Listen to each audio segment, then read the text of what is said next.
munaasabadan oo lagu xasuusanayo taariikhdii Allah u naxariistay muftigii weynaa ee Sheekh Maxamed Macallin Xasan oo ay ka qayb galeen culimo u diin Soomaaliyeed oo caan ka ah gayiga Soomaalida ayaa maanta lagu qabtay magaalada Muqdisho. Sheekh Maxamuud Sheekh Ibraahim Suuley oo ka mid ah culimo u diinka soo qaban qaabiyay kulanka ayaa sharaxaad ka bixiyay ujeedka maanta ay kulankan iskugu yimaadeen. dad macaan iyo war macaan meel uma wada dhameyn karo, war kastood sheegto waxba ka dhiman, dad kastoo aad keentana waxba ka dhiman. marka waxaan muraadkeenu u ahaa in maaragtay hawshani wixii maanta nooga aadan in laga yiraahdo maanta kaliya aan lagu ekeenine wax taxano oo socdo ay noqoto.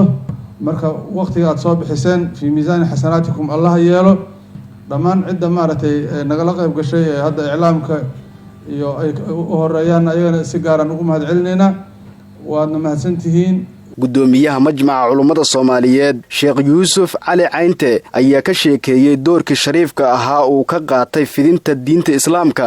Sheekh Maxamed Macallin oo meelo badan u tagay inuu barto diinta Islaamka. tafsiirka inta ugu weyn oo rakisi jiray macnaha wuxuu ahay tafsiir ruuxi ah oo nafta la hadlayo oo Sheekh Maxamed Macallin ayuu dadka ku soo kordhiyay. aad iyo aad ayaa looga faa'iideystay, dad aad u tiro badan ka faa'iideysteen.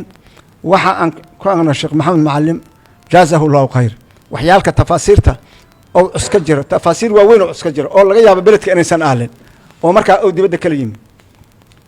waxaa kamid ah tafsiir ruuxul macaani للشيخ الألوسي، waxaa kamid tafsiir ibn Kathir، waxaa kamid tafsiir الطبري ibn Jarir الطبري tafsiir kiisa، waxaa kamid tafsiir الجامع لأحكام القرآن oo Imam القرطبي uu leeyahay iyo tafaasiir kaza. Sheekh Cabdullaahi Cismaan Sheekh Cabdullaahi Minhaaj oo kamid ahaa ardadii kitaabka ka raacan jirtay Sheekh Maxamed Macallin ayaa sheegay in sheekhu uu ahaa nin dadaal badan oo waqti badan geliyay fidinta diinta Islaamka. laakiin waxaan hubaa koow markii kala kulmay tafsiirka inaan ugu tagay Baqara ma Aali Cimraan waxaas markaas tafsiirka maray yaa Maryam qnuutii li rabbiki wasjudii warkacii ma'a raakiina tafsiirka halkaas soo maray. sheekh markaas aniga koow aan kitab tafsiirkii waa fadhiistay. waxaa tafsiirka dhageysanay ardaydii Jamaal Cabdinaasir hore ma loo arki jirin nin oo madrasa iskool dhiganayo oo duruus akhrisanay masaajid imaanay lama arki jirin. waxa u badnaa madrasada Jamaal Cabdinaasir intii ardayo dhiganaysay tafsiirka fadhiday sarwaal wada wataan. Sheekh Abuukar Xasan Maalin oo kamid ahaa ardadii Soomaaliyeed ee uu baray tafsiirka Qur'aanka Kariimka ayaa sheegay Sheekh Maxamed Macallin inuu ku dhex nool yahay quluubta ummadda Soomaaliyeed ee qayrka jecel. Sheekhana Sheekh Maxamed Macallin Xasan ruuxaantii wuxuu kamid yahay dadka marka laga sheekeeyo quluubta ay ku noolaanayso ayuu kamid yahay. sababtoo ah waxa weeye sheekhu wuxuu ahaa rajul umma. aniga runtii sheekha wax badan lama aanan joogin, ardaydiisana waan ka mid ahaa.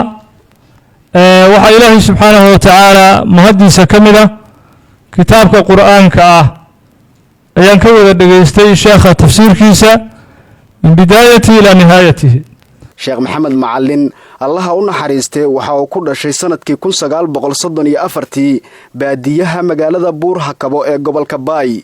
halkaas uu ku qaatay bilowgii waxbarashadiisa diiniga. kadib safarro diin raadin ah ayuu waxa uu ku tagay magaalooyinka Harar, Hargeysa iyo Qaahira. dalka waxa uu ku soo laabtay isaga oo ku hubaysan aqoon diin iyo maadi oo wata shahaadooyinka master iyo PhD oo uu ka qaatay jaamacadda Al-Azhar ee dalkaasi Masar.